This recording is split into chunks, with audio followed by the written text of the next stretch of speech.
Assalamualaikum warahmatullahi wabarakatuh. Kami di sini mempresentasikan tentang dari modul 15 yaitu application layer. Yang pertama merupakan saya Hafiz Rahmat Kurniawan, lalu ada saya Gelati Absari, Saya Sarifah Febriani. Saya Faiz Syam. Saya Rahmat Abdullah Putra. Oke, di sini di materi 15.1 akan jelaskan application presentation and session. Mana akan jelaskan oleh rekan saya. Jadi di sini ada pada poin 15.1 yaitu application, presentation, dan session. Application layer adalah lapisan yang berinteraksi langsung dengan pengguna. Lapisan ini menyediakan layanan jaringan untuk aplikasi seperti membuka website, mengirim email, dan chatting. Selanjutnya ada presentation layer. Nah, presentation layer bertugas mengatur format data agar dapat dipahami oleh kedua perangkat. Selain itu, lapisan ini juga melakukan enkripsi dan kompresi data untuk menjaga keamanan dan efisiensi. Lalu ada session layer untuk mengatur proses komunikasi antar perangkat melalui dari membuat koneksi, menjaga koneksi tetap aktif hingga mengakhirinya ketika komunikasi selesai. Yang terakhir ada TCP atau IP Application Layer Protocol. Beberapa protokol yang bekerja pada application layer adalah HTTP atau HTTPS untuk website, DNS untuk menerjemahkan nama domain menjadi alamat IP, FTP untuk transfer file, dan SMTP untuk mengirim email. Selanjutnya akan dijelaskan oleh rekan saya. Oke, untuk selanjutnya yaitu dari 15.2 yaitu peer-to-peer, di mana ada sebabnya dari client server model, peer-to-peer network, peer-to-peer application, dan juga common P2P application. Di mana pada application layer, perangkat-perangkat di jaringan itu berkomunikasi menggunakan model arsitektur tertentu, yaitu untuk bertukar data. Di subbab ini juga yang saya jelaskan membahas perbedaan antara model tradisional client server dan juga model peer-to-peer. Yang pertama ada dari client server model. Jadi client server model ini adalah sebuah model jaringan di mana tugas dan beban kerja dipisahkan antara penyedia layanan atau server dan peminta layanan. Lalu untuk cara kerja dari client server model ini sendiri, dia akan membuat komunikasi dengan mengirimkan permintaan data ke server. Lalu server yang mendengarkan permintaan tersebut akan memproses dan merespon dengan mengirimkan data yang diminta. Lalu untuk karakteristiknya, data disimpan secara terpusat di server. Server harus memiliki performa tinggi dan alamat IP statis agar selalu bisa diakses oleh klien. Lalu untuk subbab kedua yaitu peer-to-peer network. Jadi mana definisinya jaringan peer-to-peer ini adalah sebuah jaringan di mana dua atau lebih komputer terhubung tanpa adanya server terpusat yang didedikasikan. Lalu untuk cara kerjanya sendiri, setiap perangkat di dalam jaringan yang disebut sebagai peer memiliki hak dan kemampuan antara satu perangkat dapat bertindak sebagai klien sekaligus server secara bersamaan dalam satu sesi komunikasi. Yang kedua, setiap peer dapat membagikan filenya langsung ke peer lain tanpa perlu mengunggahnya ke server pusat terlebih dahulu. Lalu untuk yang ketiga ada di peer-to-peer application, di mana ini adalah sebuah aplikasi yang dirancang khusus untuk berjalan di atas jaringan P2P, yaitu memungkinkan satu perangkat menjalankan fungsi klien dan server sekaligus dalam satu antarmuka program. Untuk cara kerjanya sendiri dari peer-to-peer application, saat kita membuka aplikasi ini dan mengunduh file, aplikasi bertindak sebagai klien yang dimana dia menerima potongan data dari komputer orang lain. Dan juga di saat yang sama, aplikasi juga bertindak sebagai server yang dimana dia mengunggah potongan data yang sudah ada, yang sudah Anda miliki komputer ke pengguna lain yang membutuhkan. Lalu yang terakhir, common peer-to-peer application, di mana ini adalah sebuah beberapa protokol dan aplikasi populer yang menggunakan arsitektur peer-to-peer di jaringan global, yaitu meliputi BitTorrent yang dimana dia digunakan untuk berbagi file berukuran besar secara terdistribusi menggunakan sistem swarms atau kelompok peers. Lalu yang kedua ada eDonkey atau eMult, yang dimana protokol berbagi file terdesentralisasi generasi awal. Lalu yang ketiga ada GNutella, di mana dia adalah protokol peer-to-peer yang dimana pengguna dapat mencari file langsung di komputer pengguna lain tanpa server indeks pusat.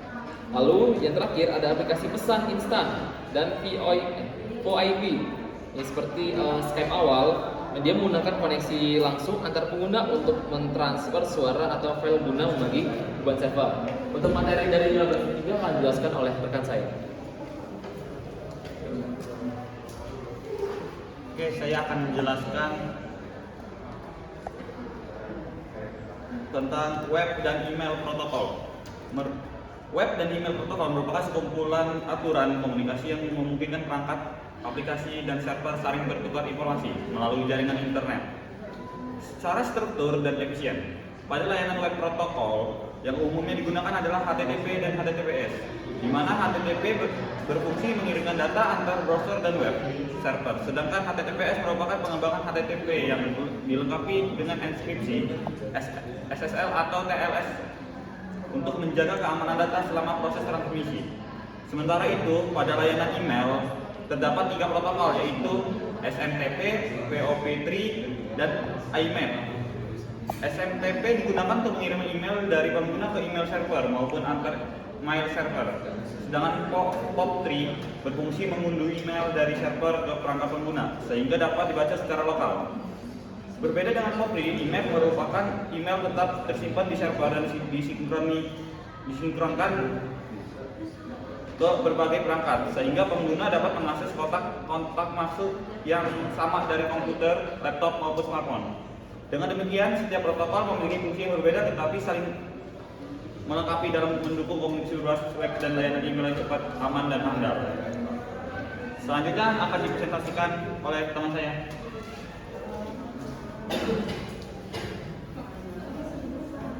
Oke, selanjutnya ada di IP Addressing Service. Domain name system adalah layanan jaringan yang berfungsi menerjemahkan nama domain yang mudah diingat manusia menjadi alamat IP numerik yang dipahami oleh komputer.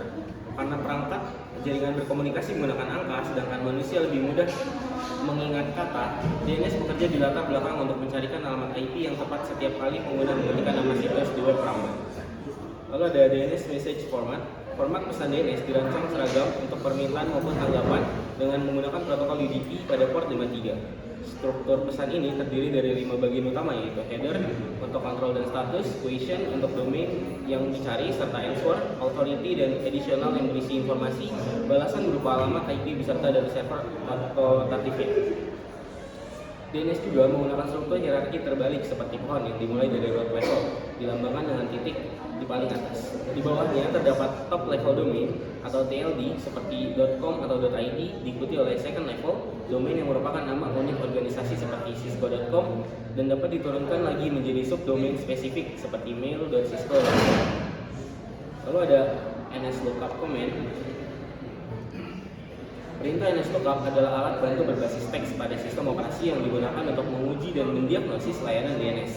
Saat dijalankan di terminal atau command prompt, perintah ini akan menampilkan nama dan alamat IP server DNS yang sedang digunakan komputer, serta dapat mencari tahu alamat IP dari domain tertentu yang ingin diperiksa.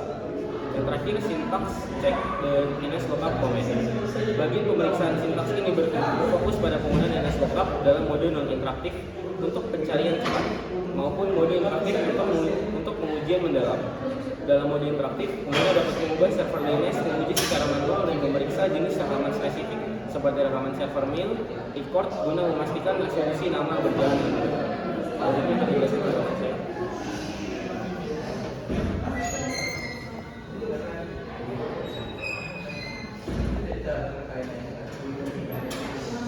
Selanjutnya saya akan menjelaskan tentang layanan berbagi file dalam jaringan berbasis model client server.